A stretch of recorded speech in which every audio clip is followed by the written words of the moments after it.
Hey there, my friends. Derek here from B.O.M Socks. Welcome to another week of B.O.M Bites, where we feast upon the words of Christ one bite at a time. So this week we're doing sections 46, 47, and 48, and there's some cool stuff in here.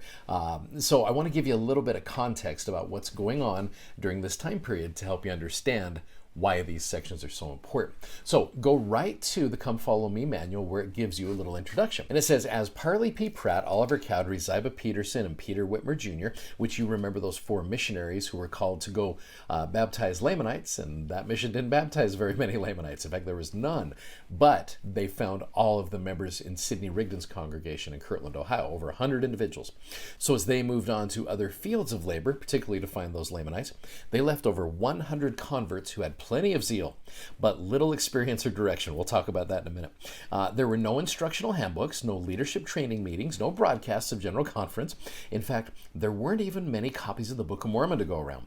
Many of these new believers had been drawn to the restored gospel by the promise of marvelous manifestations of the Spirit, especially those they knew about from studying the New Testament. I know Sidney's congregation was very much trying to return to a New Testament gospel. 1 Corinthians 12, 1 through 11 talks about spiritual gifts.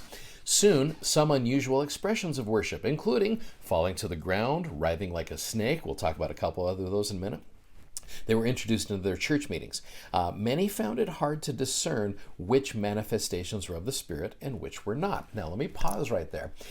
We do that same thing today, right? So you see some individuals who are a little bit more emotional than others. In fact, I remember having a missionary companion, good guy, absolutely good guy, but just in the newness of being a brand new missionary, we were sitting in a zone conference, and there was a lot of tears flowing. It was a good meeting. There was some good spirit there, and I looked over at this companion of mine, and he was sitting there pressing his eyes just really hard, just like a little bit uncomfortably hard. And I looked at him and I was like, what are you doing? And he just said, I want to feel the Spirit. And I said, how do you feel right now? And he goes, well, I feel good. I feel excited. I'm not crying, and everybody's crying, and I want to cry too. And I'll tell you what, that's a real thing out there. Sometimes our emotional side and spiritual side are so connected that it's possible to confuse the two. I think we do people a great injustice when we stand up in a sacrament meeting or whatever and just say, brothers and sisters, as we can see, the Spirit has been felt here, and there's not a dry eye in the audience. Yeah, don't do that, because then you got those who aren't emotional who are starting to feel like they are broken. In fact, let me show you this guy right here. So this man's name is Levi Hancock, okay?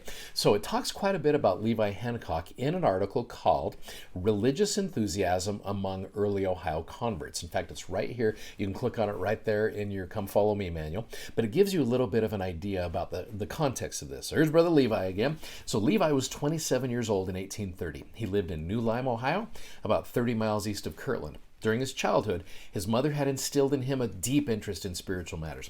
So Hancock believed that God often intervened in daily life and spoke to men and women through dreams. So Levi was one of more than 100 baptized as a result of these four missionaries' visit. But the missionaries' stay was short-lived. They soon departed from Missouri, leaving the small band of converts, like I'd read before, near Kirtland without experienced leadership. And several prominent figures among the new converts left about the same time, including Sidney Rigdon, Edward Partridge. They went to go meet with Joseph. And so in the meantime, you got guys left without any kind of leadership. So there's a time period called the Second Great Awakening.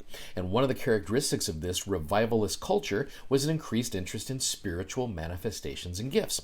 The ardent preachers of the time, Charles Finney, Lorenzo Dow, George Lane, who may very well have been the one who had influenced Joseph Smith, because one of his big things was that James 1:5, if any of you lack wisdom, and others, they elicited passionate responses from their audiences, including prophesying, crying, shouting, dancing, shaking, and rolling around on the ground. Some groups, such as the United Society of Believers in the Second Coming of Jesus Christ, called the Shakers, which we'll learn about them next week, even made some of these practices a formal part of their worship. So in early January 1831, Levi Hancock met three young men named Edson Fuller, Heman Bassett, and Burr Riggs, great guys, who introduced themselves as elders of the Church of Christ.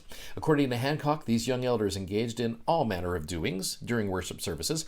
Burr Riggs would jump up from the floor, strike his head against the joist, swing some minutes, and then fall like he was dead.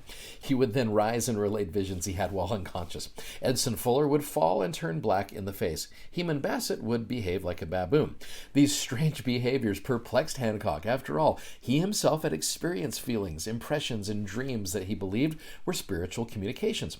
The young men seemed so honest and sincere that I was led to believe all that they said. And this gets me. He even worried that perhaps I was not as pure as those young men.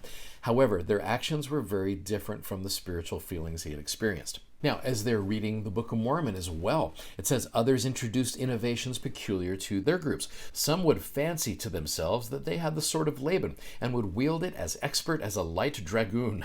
Some would slide or scoot on the floor with the rapidity of a serpent, which they termed sailing in the boat to the Lamanites. So you can kind of see what's going on right here. So there's a lot of confusion. Well, Joseph shows up, and it says he wrote to his brother Hiram, who's then in Colesville, New York, and he just said, I have been engaged in regulating the churches here as the disciples, and you see the misspellings, and that's okay. That's the way Joseph was.